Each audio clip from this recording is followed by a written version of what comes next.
Bonjour à tous, bienvenue à ce 5e webinaire de l'année. Je suis Steven Théalier, avocat au barreau de Paris. Habituellement, je co-anime les webinaires avec mon associé Florian Carrière, donc il y a une obligation familiale aujourd'hui qui l'empêche d'être présent parmi nous, donc j'animerai seul le webinaire. Alors, très vite, pour ceux qui nous suivent pour la première fois, quelques mots de présentation du cabinet. Voxus, c'est un cabinet spécialisé entièrement dédié au droit social qui accompagne les entreprises, les organisations professionnelles et les cadres dirigeants en conseil et en contentieux. On est installé à Paris, mais on intervient partout en France. Si vous souhaitez nous interroger sur une problématique ou nous confier un dossier contentieux ou simplement connaître nos offres de service, vous pouvez nous contacter à l'adresse contact qui s'affichera dans le chat. Normalement, sinon je vous le mettrai à la fin. contact@voxus-du6 avocat au pluriel.com.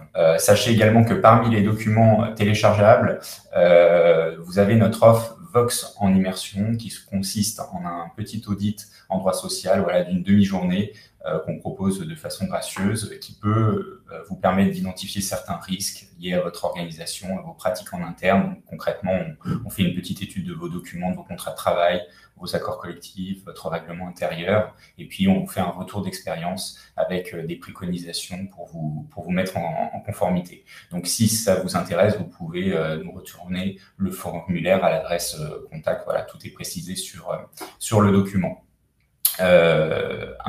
J'en termine. Alors, pour suivre nos actualités à la suite de ce webinaire, si vous êtes intéressé, vous pouvez également vous abonner à notre newsletter Vox News qui paraît tous les 15 jours, qui est un condensé d'actualités sociales en une page avec des rubriques qui reviennent systématiquement. Un chiffre de la semaine, un conseil de la semaine qui est souvent un retour d'expérience par rapport à un dossier qu'on a eu à traiter, une info de la semaine légale ou réglementaire, et puis un zapping de la jurisprudence qui est condensé aussi des arrêts les plus marquants et les décisions dont on estime qu'elles pourraient être intéressantes pour vous.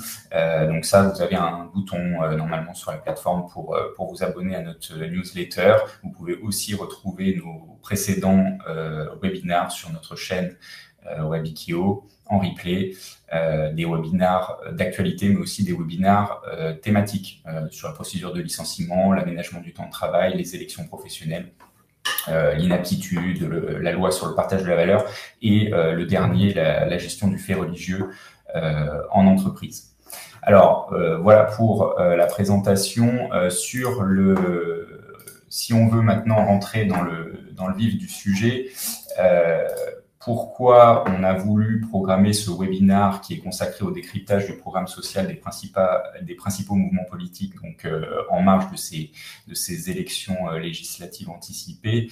Eh bien, c'est qu'on a fait le constat qu'il y avait une certaine cacophonie entre les mesures qui étaient annoncées. Bon, pour ceux qui suivent les débats, il y a des annonces, elles sont contredites, on ne sait pas ce qui est vrai, ce qui est faux. Donc, ce qu'on a souhaité faire aujourd'hui, on ne fait pas de politique, on fait du droit social, c'est reprendre les programmes qui ont été publiés par les différents mouvements et vous présenter de façon neutre, objective, les principales mesures qu'on a pu identifier en droit social. Voilà. Notre webinaire, on l'avait programmé avant le premier tour. La question de savoir s'il a encore un intérêt à l'approche du second tour se pose. Nous, on pense que c'est le cas parce que il y a deux options. Soit effectivement il y aura une majorité absolue de l'un des mouvements qui pourra appliquer son programme. Donc c'est intéressant de savoir quand même de quoi il en retourne en matière sociale. Et puis si comme c'est pressenti, il y a pas de majorité absolue, eh bien ça sera quand même intéressant de savoir quels sont les points saillants saillants, quels sont les points de similitude sur lesquels pourront ou devront s'accorder les différents mouvements pour faire passer ces mesures. Donc voilà un peu l'objet de ce webinaire. Alors, si on commence par le programme du Rassemblement national. La première mesure mise en avant dans ce programme, c'est la réforme de l'assurance chômage et la suppression, l'abrogation de cette réforme qui était prévue et portée par Gabriel Attal. Donc, il y avait un décret qui était attendu au 1er juillet 2024 pour durcir, comme vous savez, les conditions d'indemnisation, qui comportait notamment une augmentation de la période d'indemnisation, une accentuation de la contracyclicité, d'affiliation, pardon, pas d'indemnisation, d'affiliation, qui aurait donc abouti à une réduction de la durée maximale d'indemnisation de 18 mois à 15 mois, sachant que 18 mois, ça avait déjà été abaissé à 18 mois, donc là c'était 3 mois de moins, pour les salariés âgés de moins de 57 ans, et une modification des règles d'indemnisation des seniors. Donc cette mesure qui était prévue en tout cas cet engagement qui était prévu par le Rassemblement national, il est même plus tout à fait d'actualité, puisque à l'issue du premier tour, le Premier ministre a annoncé qu'il stoppait cette réforme, et donc il a pris un décret pour prolonger les règles actuelles d'assurance chômage jusqu'au 31 juillet 2024. Donc le Rassemblement national, finalement, il a déjà obtenu gain de cause sur ce point-là. La question de savoir, c'est qu'est-ce qu'il ferait si il était en majorité, qu'est-ce qu'il ferait ensuite? On ne sait pas. C'est-à-dire, est-ce que son objectif, c'était simplement de stopper cette nouvelle réforme et de rester sur les règles actuelles, ou est-ce qu'il avait dans l'idée de prendre une nouvelle réforme pour revoir les règles d'assurance chômage? Ça, on n'a aucune précision dans le programme. Voilà, donc ça, c'était la principale mesure mise en avant. La deuxième mesure, en termes d'incitation à la revalorisation des salaires, en tout cas même le nouveau Front populaire prévoit aussi des mesures de revalorisation des salaires, mais effectivement, le point disruptif, c'est que d'un côté, pour le Rassemblement national, on est sur une mesure incitative, tandis que le nouveau Front populaire, lui, prévoit une mesure qui s'appliquerait d'autorité aux employeurs par l'augmentation du montant du SMIC. Là, ce que prévoit le Rassemblement national, ce serait une mesure qui interviendrait par accord entre l'employeur et le salarié, et donc pour inciter l'employeur à une augmentation de salaire, cette incitation passerait par une exonération de cotisation patronale, qui s'appliquerait dans la limite de 10% d'augmentation de salaire jusqu'à 3 SMIC. Et donc l'exonération s'appliquerait bien sûr sur cette part augmentée pour une durée de 3 à 5 ans. On n'a aucune précision sur le paramètre qui déterminerait une durée de 3 ans, de 4 ans, de 5 ans. Ça, on n'a pas du tout de précision. Ce qu'on peut en déduire, c'est que si l'employeur fait le choix d'augmenter le salaire de 10%, la part augmentée sera exonérée, et à l'issue de cette durée de 3 à 5 ans, on retrouvera des cotisations sur cette partie-là. Bon, on peut se dire que finalement, une augmentation de 10% sur 3 ans, 5 ans, c'est ce qui aurait de toute façon eu lieu. On aurait quand même retrouvé des cotisations, mais c'est ce qu'on peut en déduire. Alors, les objectifs de cette mesure, c'est désmicardiser les salariés et ne pas imposer cette augmentation aux entreprises. Donc, on est sur une mesure incitative, comme je vous l'ai dit. En termes de coûts, il y a une étude donc, de l'Institut Montaigne qui estime que cette mesure coûterait 12 milliards d'euros de manque à gagner de recettes pour l'État à horizon 5 ans. Voilà. Donc c'est ce qu'on pouvait dire sur cette mesure. Alors, autre mesure mise en avant par le programme du Rassemblement national, c'est l'exonération d'impôts sur le revenu des travailleurs de moins de 30 ans pour favoriser leur installation durable en France, professionnelle et familiale. Donc, cette mesure, elle a été débattue et donc il y a eu on va dire des assouplissements et des nuances qui ont été apportées par le porte-parole du Rassemblement national.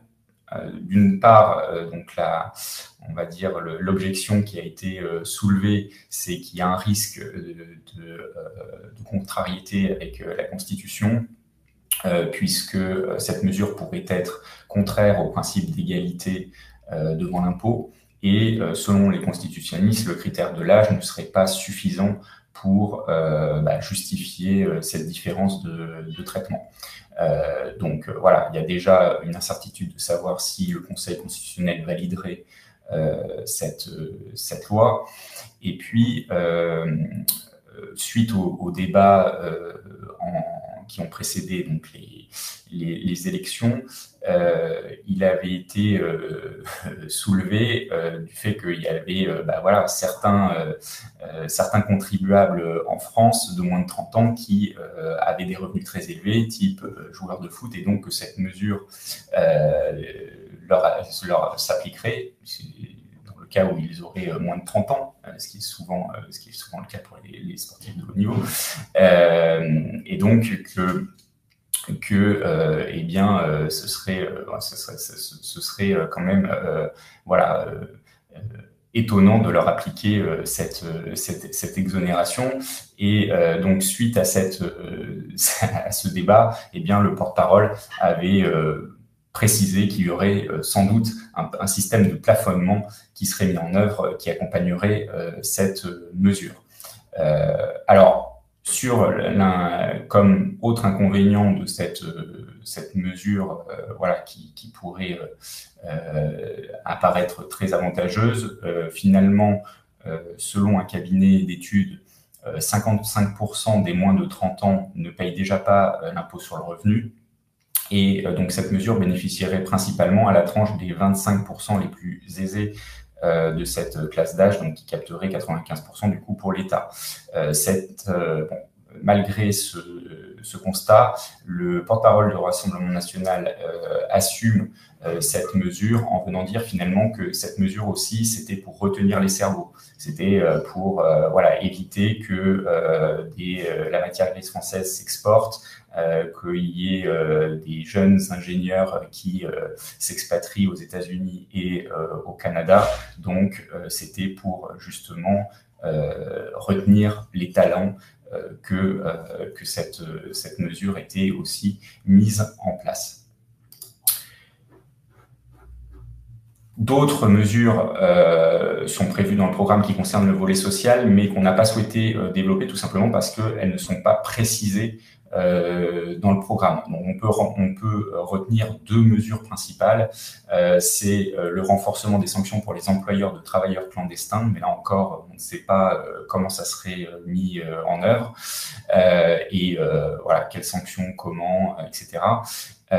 Et aussi l'allègement des dispositifs de cumul emploi-retraite pour les médecins et infirmiers. Sinon, vous avez d'autres mesures, le soutien financier des jeunes et des entreprises en faisant le choix de l'apprentissage ou de l'alternance, mais pas de précision sur les modalités, l'organisation d'une conférence sociale sur les salaires et les conditions de travail, et l'instauration d'une priorité d'accès au logement social pour les travailleurs des secteurs prioritaires. Mais là encore, une fois, on n'a pas de précision sur quelle serait, en quoi consisterait cette priorité d'accès et quels sont les travailleurs des secteurs prioritaires. On n'a pas plus de précision. Donc voilà pour les principales mesures que l'on a pu identifier sur le programme du Rassemblement national en matière sociale. sur le programme social du Nouveau Front Populaire. Alors, tout comme le Rassemblement national, le Nouveau Front Populaire était également opposé à la réforme de l'assurance chômage, donc je ne l'ai pas remis dans ce PowerPoint, mais évidemment qu'il s'y opposait.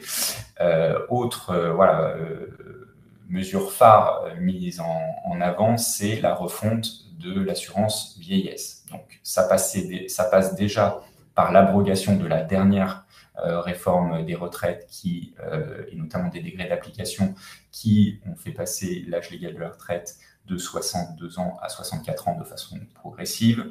Donc ça, c'est la première chose, c'est abroger cette réforme. Et puis, le nouveau Fonds populaire prévoit d'aller plus loin en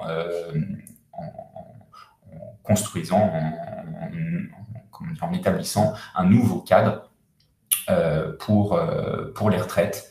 Et donc, ça passe par l'acquisition de nouveaux droits pour les retraités. Donc, on repasserait à une retraite avec un âge légal, en tout cas c'est un objectif, à 60 ans. On rétablirait les facteurs de pénibilité qui ont été supprimés lors de la dernière réforme. On prendrait en compte les périodes de RSA pour la validation des trimestres. On indexerait le montant des retraites sur les salaires et on augmenterait le minimum contributif au niveau du SMIC. Alors, le minimum contributif, vous savez, c'est pour les salariés qui ont cotisé sur des montants très faibles et qui se retrouvent avec des pensions très très faibles. C'est le minimum de la retraite de base. Donc on porterait ce minimum au niveau du SMIC et on augmenterait aussi le minimum vieillesse au niveau du seuil de pauvreté. Alors, pour financer tous ces nouveaux droits, on prévoit aussi, le nouveau Fonds populaire imagine des recettes. Donc, on viendrait d'abord chercher dans les niches fiscales, sociales et fiscales.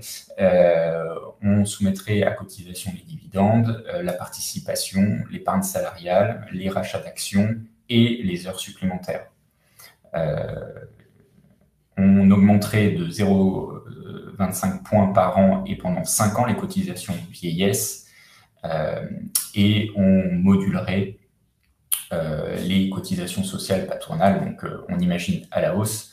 Donc donc on va chercher on augmente les cotisations et on créerait une surcotisation sur les hauts salaires. Voilà les principales mesures qui sont prévues dans cette refonte de l'assurance vieillesse envisagée par le nouveau Front populaire. Autre volet du programme social du nouveau Front populaire, le renforcement de la protection des travailleurs en matière de santé-sécurité. Donc, le nouveau Front populaire parle de mettre en œuvre un plan zéro mort au travail et qui serait mis en œuvre par différentes mesures, qui consistent en différentes mesures. Ce serait d'abord le rétablissement des CHSCT.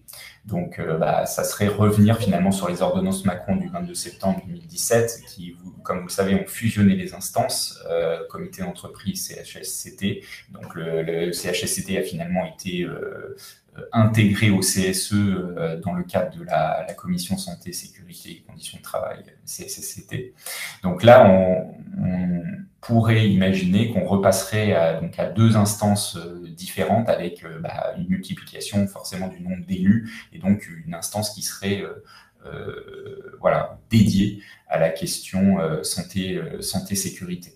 Donc on reviendrait, on détricote encore les mesures, toutes les réformes Macron. Ce nouveau plan, donc zéro mort au travail, impliquerait aussi l'embauche d'inspecteurs du travail qui sont qui sont très peu nombreux sur le territoire pour effectuer des contrôles dans les entreprises. Donc là, on embauche, et y compris l'embauche de médecins du travail. Le plan aussi prévoit, ça c'est intéressant, la mise à jour du tableau. C'est intéressant comme mesure par rapport au droit, la mise à jour du tableau des maladies professionnelles en intégrant notamment le burn-out. Donc là, il y a eu une évolution déjà sur ce point-là et bon, on sait qu'il y a énormément maintenant de déclarations de maladies professionnelles psychiques. Je pense que vous le constatez dans votre pratique. Donc, vous savez qu'il y a eu une évolution. Avant, ces maladies psychiques, les burn-out, ne figuraient même pas dans le code de la sécurité sociale. Elles étaient très difficiles à faire reconnaître. Il y a eu une première réforme pour justement prévoir dans le code que ces maladies-là pouvaient être reconnues en maladies professionnelles dans le cadre de la procédure hors tableau, sur la base d'une expertise d'un CRRMP. De la caisse, donc avec à charge pour l'assuré de démontrer à la fois une capacité permanente supérieure à 25% et le lien direct et essentiel entre son travail et donc sa pathologie. Donc ça passe par une procédure quand même qui est relativement contraignante, longue, incertaine, et donc par l'expertise d'un comité d'experts dont font partie des médecins, etc., pour faire reconnaître ces maladies. Désormais, ce qui est envisagé, ce serait finalement de les intégrer au tableau de maladies professionnelles qui concernent principalement des maladies de nature physique, physiologique, et donc de faire bénéficier aux salariés d'une présomption, d'une présomption de maladie professionnelle, puisque dès lors que les critères des tableaux sont remplis par le salarié, donc les critères de délai de prise en charge, d'affection, eh bien, il y a automatiquement cette présomption qu'il aurait accordée. Donc, le fait de passer les maladies, le burn-out dans les maladies, dans le tableau de maladies professionnelles, finalement faciliterait la reconnaissance de ces maladies pour les salariés. Alors, parmi les autres mesures en matière de santé-sécurité, il y a adopter et mettre en œuvre un plan de lutte contre les discriminations et de renforcer les sanctions. Là, on n'a pas forcément de précision à ce titre. Il y a protéger les lanceurs d'alerte, pas de précision non plus, sachant qu'il y a quand même la loi Sapin 2 qui est venue renforcer leur protection, qui est quand même assez récente, c'est mars de cette année. Et il y a également créé un congé menstruel dans les entreprises et administrations. Alors, il y avait un projet de loi qui avait déjà été déposé à la fois devant le Sénat et qui se trouve en dernier lieu devant le bureau de l'Assemblée nationale, qui prévoyait un congé menstruel de 13 jours, donc pour les femmes qui ont des menstruations incapacitantes, 13 jours sans d'arrêt indemnisé par la CPM, sans carence sur la production d'un certificat médical.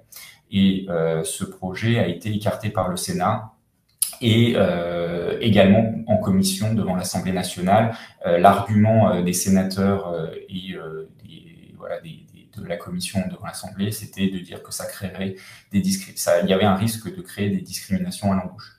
On en pense ce qu'on en veut. En tous les cas, le projet est à l'arrêt. Donc une des mesures du nouveau Front populaire serait de reprendre ce projet, peut-être selon des modalités différentes.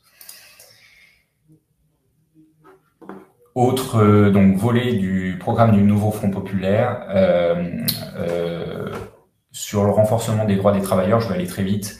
Défendre, améliorer le régime des intermittents et la création d'un nouveau régime des artistes-auteurs. Assurer un accompagnement social et une autorisation pour travailler pour les demandeurs d'asile, faciliter l'accès aux visas régulariser donc les travailleurs en situation régulière. Il y a deux aussi rubriques qui se recoupent. Accompagner les reprises d'entreprises en scope ou créer un droit de préemption sur les reprises d'entreprises par les salariés sous forme de coopérative. Donc effectivement, permettent aux salariés de venir finalement associé actionnaire majoritaire de leur entreprise et donc d'avoir à la fois la majorité du capital et du pouvoir de décision dans certaines entreprises.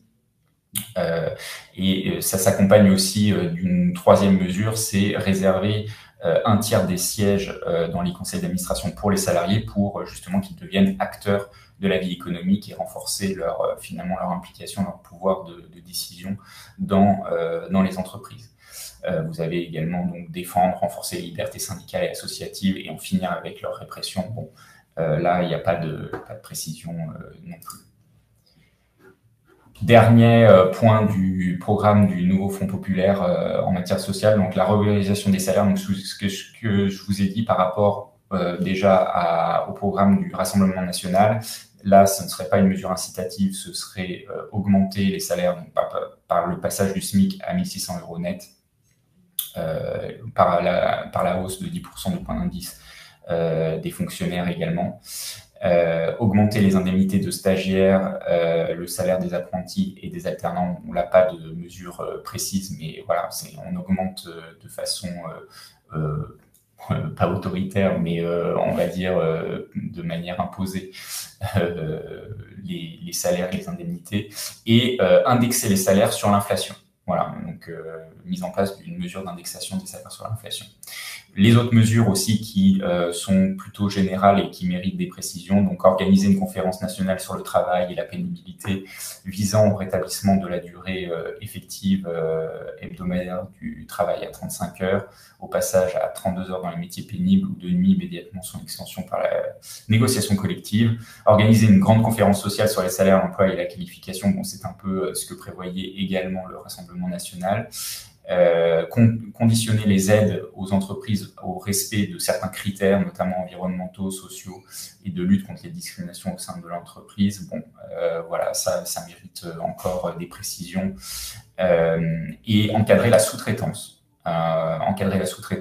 Garantir la responsabilité du donneur d'ordre et mettre en place des quotas de sous-traitants. Voilà pour les autres mesures qu'on avait pu identifier. Alors, un slide, on termine rapidement sur le programme social d'ensemble pour la République. Alors, pourquoi? Parce que y a beaucoup moins de... Comme forcément, c'est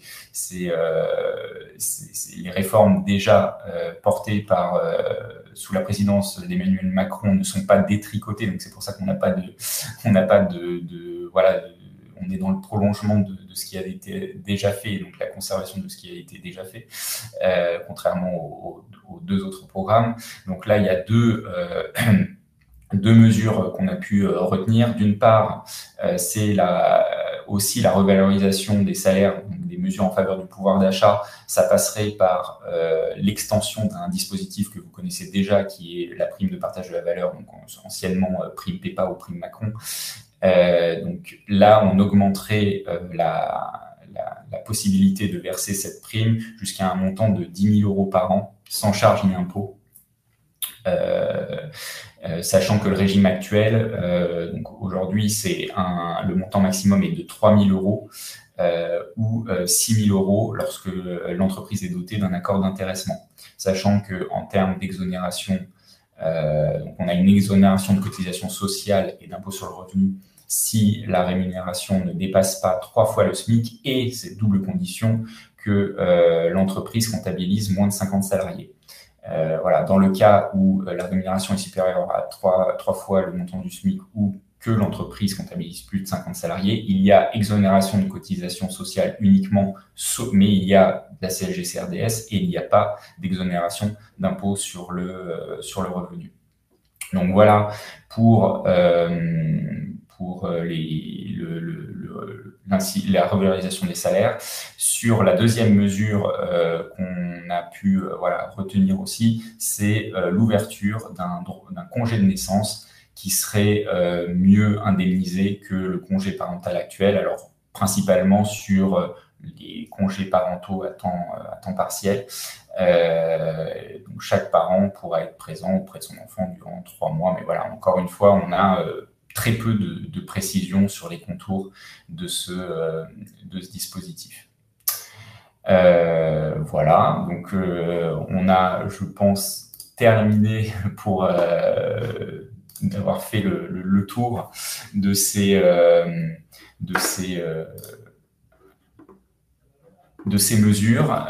J'espère que voilà, ça a été instructif et que vous y voyez plus clair sur le volet social. Écoutez, si vous avez des questions, n'hésitez pas à nous joindre. Donc pour l'adresse contact, je vous l'indique dans le chat. Voilà, c'est contact si vous souhaitez nous joindre.